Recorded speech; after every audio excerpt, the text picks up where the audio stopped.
Hello everyone, what's going on? You're watching KRANKiT. This is season 2 episode... I think it's episode 12 actually. I got to the point where I kind of lost count.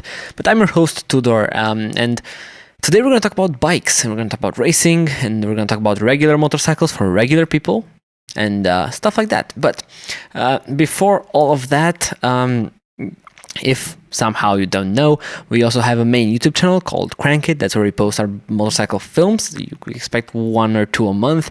Yes, I know we don't post often, but I have a full-time job, and it's kind of hard to do it that way.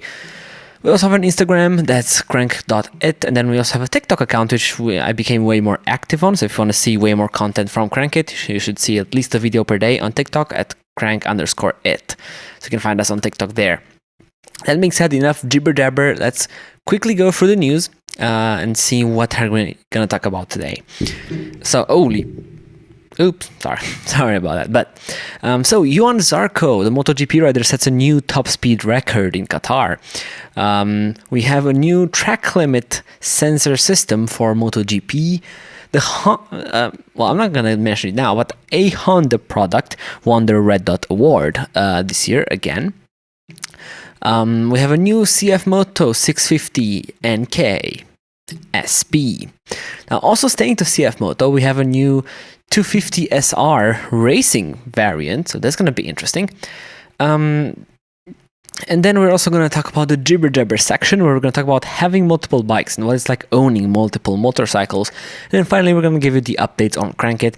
How are the KRANKiT bikes doing? How is the filming going? And stuff like that.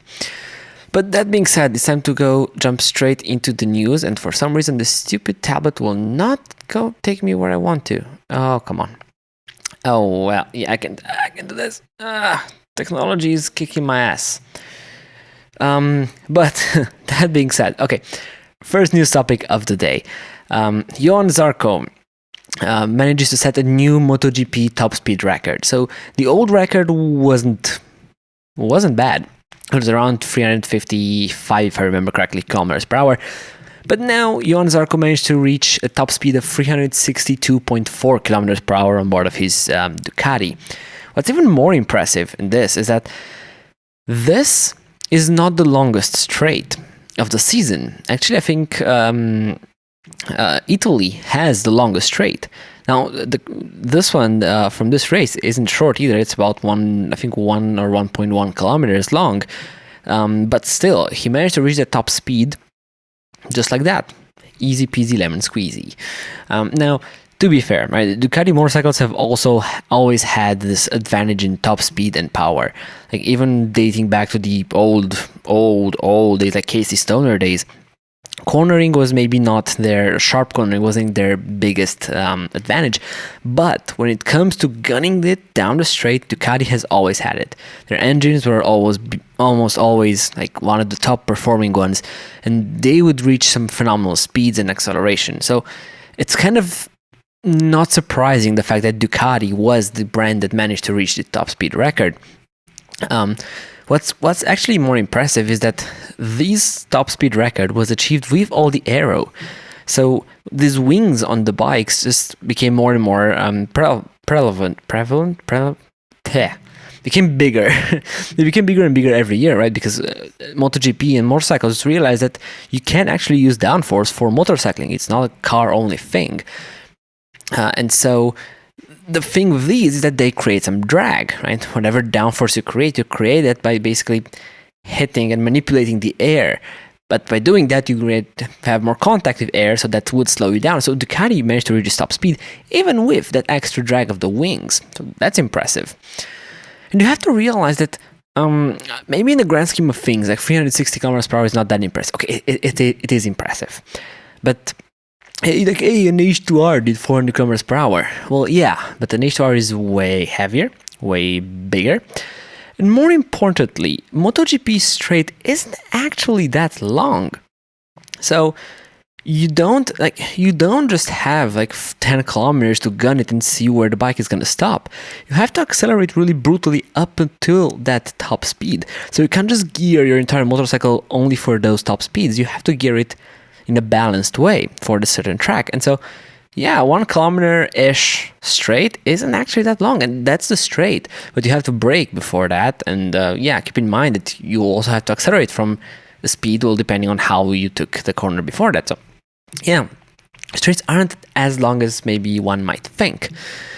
Now, riders were asked what do they think about this record and what do they think if the speed got too dangerous. And I think Rossi also said that, yeah, the speeds are mad, but does it really matter?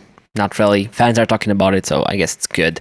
Of course, like, this does bring up the question of safety in MotoGP. Like, how safe is the sport actually?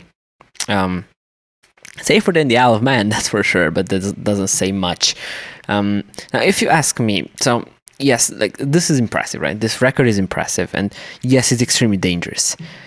But is crashing at 360 kilometers per hour really that more dangerous than crashing at 340?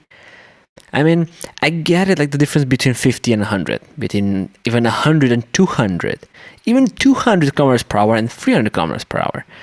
But there comes a point where whatever you're going to do, however you're going to crash, is going to end badly, like really badly. And it's such a thing of luck, right? I don't think that having like 10 or 15 extra kilometers per hour in your top speed is really going to matter. If you are going to crash at those kind of speeds, if you're crashing at 350 or you're crashing at 360, I mean, you're still going to be like pretty shaken up, if not dead. So I get the safety concerns, but I also think that it's already a really dangerous sport, and I'm not sure what you could do. And if limiting somehow that top speed, first of all, I wouldn't like that, but I'm not sure if limiting the top speed would really help in case if something goes wrong. But I guess we're gonna have to wait and see for those conclusions. Now for the second bit of news, and let's switch it. Hell yes, we did it. For the second bit of news, we're staying in MotoGP for this one because we have a new track limit detection system in place. So in the past, there have been some controversies about when did a motorcycle exceed the track limits. One example of that is actually Pol Espargaró in last year's Styrian GP. Okay, maybe that wasn't like he obviously went over the track limits, but the question was like, was he justified or not? But there are a lot of times where you have to question like, okay, is it actually over the track limits or not? So in order to fix this, MotoGP decided to install a sensor system on all their circuits going onwards. And so basically these sensors will detect if any of the wheels of a motorcycle got off the track. Now, this changes the rules slightly because previously the rules mentioned that both of the wheels had to be off track at the same time in order for it to be considered like a penalty. From now on, if one of your wheels is off track, you are off track, and that's it. So this should bring a lot more clarity to the sport, and I think it's actually not the worst idea ever, because there were a lot of things like, up until now, right, the marshals couldn't really decide well enough if something was off tracks, because there are a lot of situations where maybe you have only one or two camera angles that aren't that clear, and if you have a camera angle that's somehow from the side, it's really hard to decide if did that tire actually leave the track. And there's also think about, okay, did this tire leave the track, but then did the rear tire also leave it at the same time? Well, maybe the front tire got back on track somehow, and then only afterwards the rear got out. It could be a debacle, right? And it could launch controversies and stuff and different unnecessary discussions, if you ask me. So I think this will bring some clarity. Now, on this topic, though, I do want to say that I really hope MotoGP doesn't become like F1 in regards to technology. Safety-wise, yeah, I'm all for it. Even these sort of track limit stuff, like having sort of a Hawkeye from tennis in MotoGP, yeah, I think this is cool. I do hope, though, that they don't become too technological with the bikes and stuff. Like, okay, the bikes are already technological, but I hope they don't introduce stuff like communications with the pit crews, because I think that can ruin a lot, right? That makes it become a strategy game and not like pure racing. And that's one of the coolest things about MotoGP so far, that the riders during the race, they don't have direct communication with the pit crew. With the pit crew. And so this adds a bit of, rider intuition into the thing and rider experience, and this makes things more interesting in my opinion. So I hope MotoGP stays like this, right? So whatever safety related or maybe marshal related to bring clarity, yeah, I'm all for adding technology to that, but I wouldn't want to add too much technology in like their communications and the way the races work themselves. But yeah, this is all the MotoGP news we have for this week. So now we're gonna go to our third topic, and that's Honda winning another Red Dot Award. So Honda won the Red Dot Design Award with their Forza 650 maxi scooter. So what is this bike? It's a maxi scooter, as I said before. So it's a 750cc scooter made for a lot of things. One thing to mention though is this Red Dot Award. It doesn't really address. So yes, it is a design award, but I have to clarify a bit what it means. So, a design award doesn't really isn't awarded to the person who builds the most beautiful scooter, or not only that. Like, of course, a Fiat Multipla would never win a design award, obviously. But like how pretty it looks is not the only criteria. Far from it, because in design, like practicality, for example, is also a part of design. Because here we're talking about product design, how the entire package is designed. And so Honda did it with the maxi scooter because of their storage spaces, because of how comfortable it is, how it looks, of course, but there are multiple stuff that come to consideration when giving such an award. And so, yeah, they won it with this thing.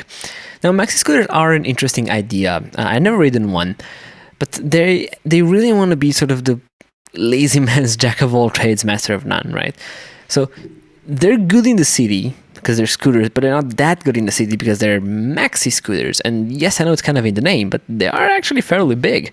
And just aren't powerful enough, right? Like this is a 750cc, I think it's a parallel twin, if I'm not mistaken. So yeah, it will pull you around, and you could definitely go outside of the city with it, right? So you can go on highways, you can tour on it. Like a maxi scooter for touring would actually not be the worst idea. Would be pretty cool. So I'm curious to ride one, honestly. I'm curious to see what's the appeal, because personally, I don't see it. I see the appeal of small scooters, right, for like city riding, but this, why would I like get a motorcycle? Like, is not having to shift gears really that big of a deal, or is having like the ease of access on it that big of a deal? Is it worth the sacrifice? I don't know. I definitely love to ride the maxi scooter just to maybe get a grip with what's it like and why do people love them. I only rode the scooter, I think it was during a BMW test drive. It was their C300 or C310 GT or something like that. It was a 300cc scooter made by BMW. It was nice. It was really easy to ride. I mean, as you would expect from a scooter. Was it interesting? Hell no, absolutely not. Who are we kidding here? It was as boring as a scooter can get. But yeah, it's. I can see the appeal of that. I'm curious if I would see the appeal of maxi scooters as well. Now we have to jump into our fourth topic, and we're talking about a company called CFMoto. And if you're from the US, this might not be that familiar yet. I mean, they do bring like ATVs and UTVs to the US, so you do have those already. But they also have a two-wheel division, and this two-wheel division is actually fairly popular in places like Australia, in places like Europe, and in the Asian market. So they might be coming to the US soon, so you might want to pay attention to this one as well. So they launched this new 650 NK SP, which is a bit of a special version to their 650 naked bike. So in short, what it is, it's a middleweight naked motorcycle. And what CFMoto does in order to differentiate themselves and for them to be such a success is they offer a really competitive price, like incredibly competitive and I'm talking about competitive with the Japanese. I'm not even talking about the Europeans, right? They're half the price or even less than Europeans. But they're really aggressive on their pricing and with a quality that's good enough in most cases, right? So the CFMoto is a Chinese company, true, but it's not the sort of Chinese company that you would expect to find when buying, I don't know, a motorcycle on Amazon, right? Or the cheapest bike on eBay or something like that. This is actually decent quality Chinese motorcycle, and this is why they caught on so well. So they had this model, the 650, and now they have this SP, which is a premium version. So At base, it's the same motorcycle, but it comes with a lot of sort of not only bling, but upgrades and things that make it good and cool. So upgrades include a 5-inch TFT display. That's nice. The bike is Euro 5 compliant, so it is going to come to Europe. That's great. So they're working on the engine technology. And speaking of engine technology, actually it comes with a map selector. So you have multiple ride modes, which change the way the engine behaves. So not only the throttle sensitivity, but also like the way the engine makes power, and like the air mixtures in the fuel injection system are dynamically changed based on what map you choose. It's pretty nifty. And also, speaking of pretty nifty, you can adjust all of those with backlit controls. That's something you only really see in some premium bikes. In my new 2016 bike doesn't have them, like the model afterwards does, but yeah, that's pretty cool. And speaking of pretty cool, you also have a slipper clutch with a revised 6-speed transmission. So this is not bad, right? Not bad for a motorcycle, but you might be asking, why is this so special? Well, it's special because of the price. Now, converted to US dollars from Aussie rupees, this bike comes out at $5,956 US dollars. That's nothing. That's truly nothing.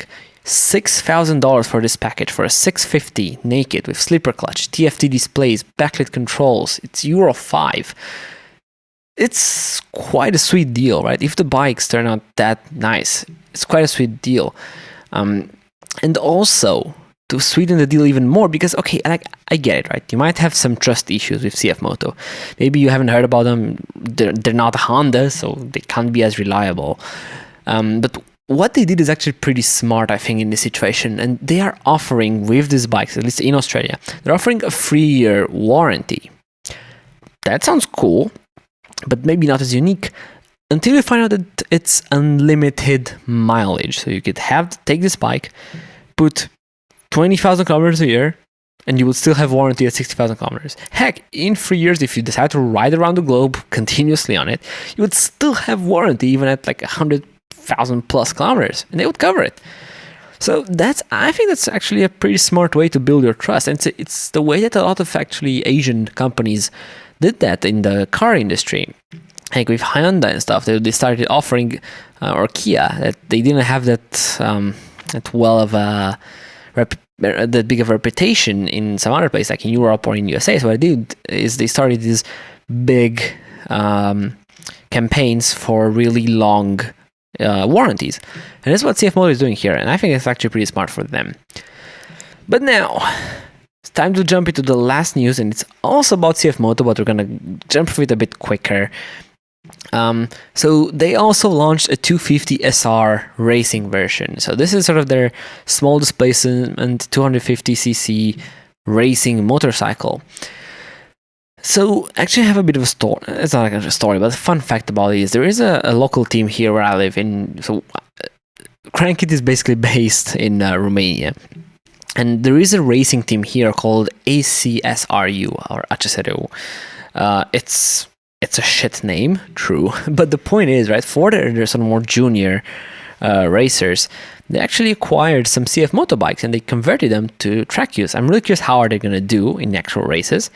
But yeah, they've started using them, right? I mean, they had sponsorships and partnerships and stuff like that, but still, the fact that they went with such a bike, hey, I can see this, and actually I can see this becoming sort of a budget racing league if CFMoto is smart and if these things catch on, because they are so affordable that they would make the barrier of entry into motorsports so much lower, because it's not only about the price of a motorcycle, right? Yeah, that one, okay, let's say you acquire a motorcycle, but it's also the maintenance, and these bikes are also pretty cheap to maintain because all the parts for them are actually decently cheap. So yeah, this could bring racing at a more common place where more common people could afford it. That's pretty nice. So just some quick specs about it, right? So this bike has a 250cc single-cylinder engine, as you probably expected, and it produces a really respectable 27 horsepower. Not bad. Not bad at all.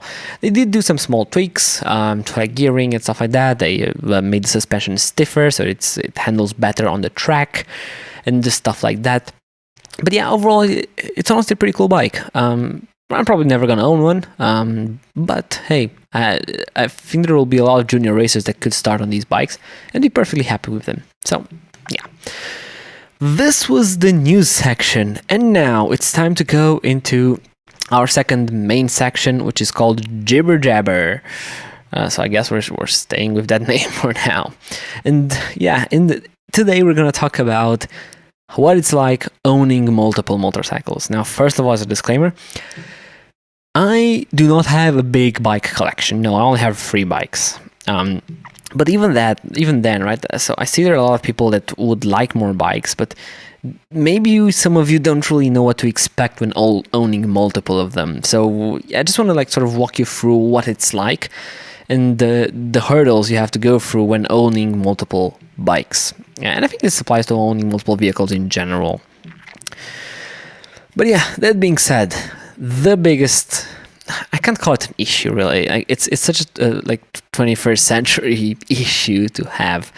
But the biggest inconvenience, let's call it that. The biggest inconvenience is that one of them will always need something maintenance related.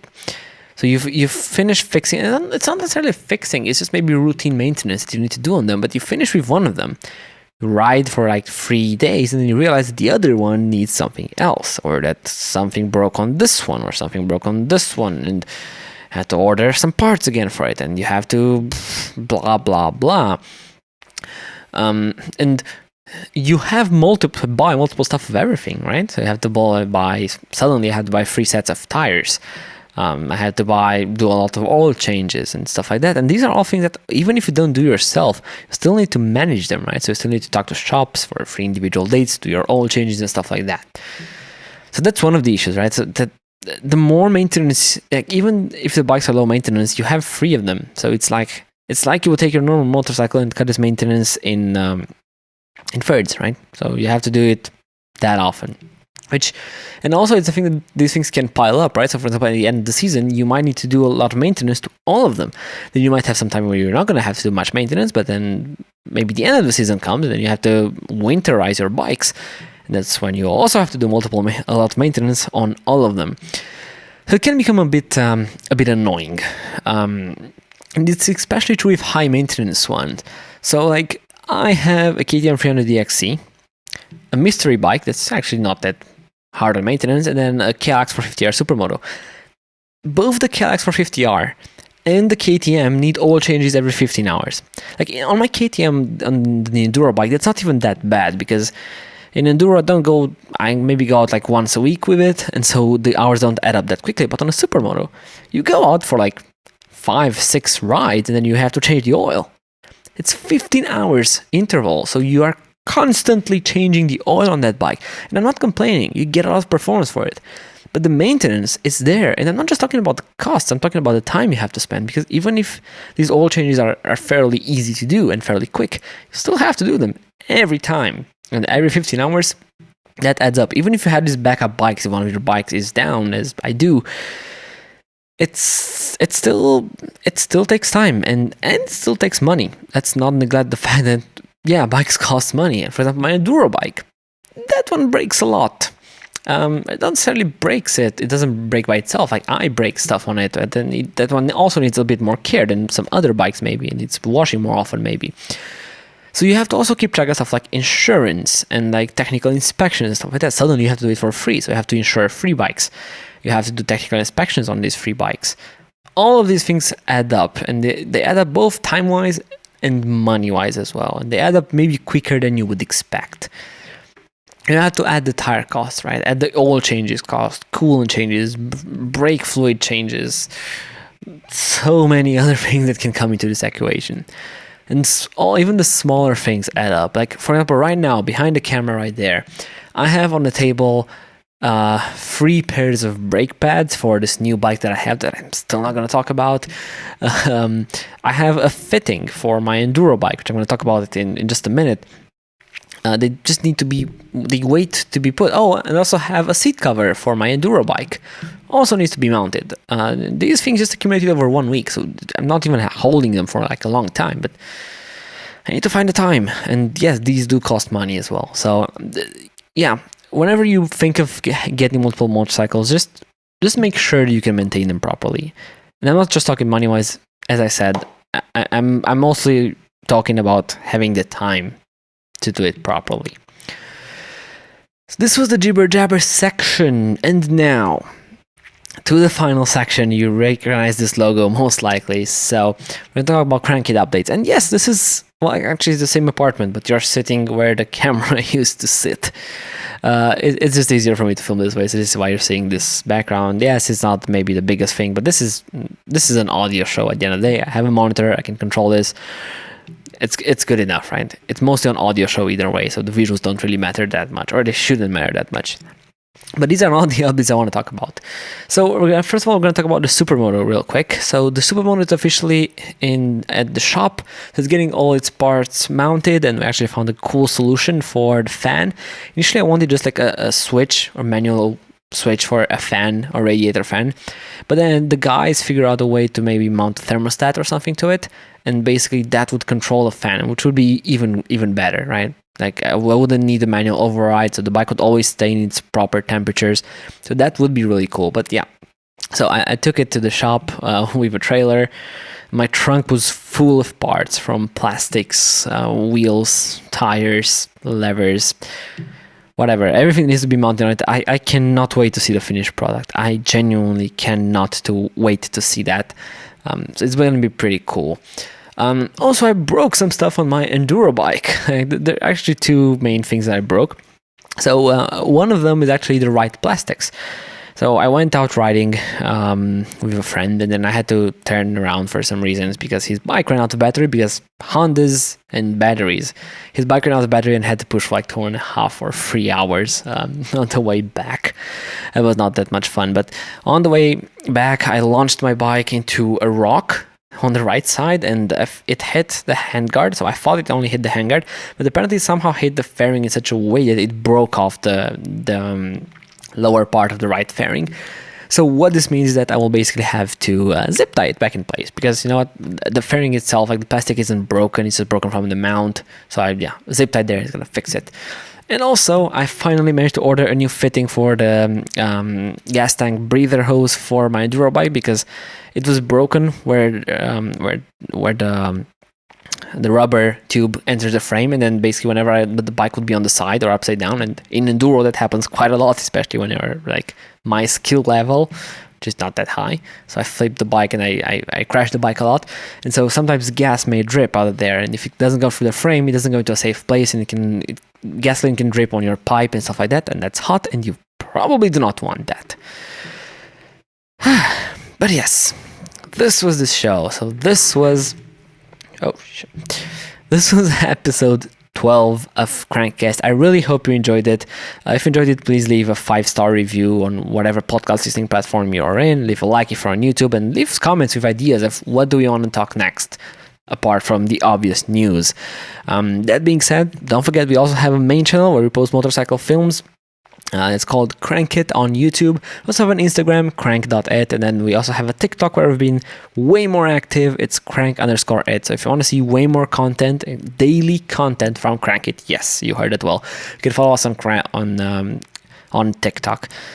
Now that being said, thanks a lot for listening or watching to this podcast, and see you next time. Until then, bye.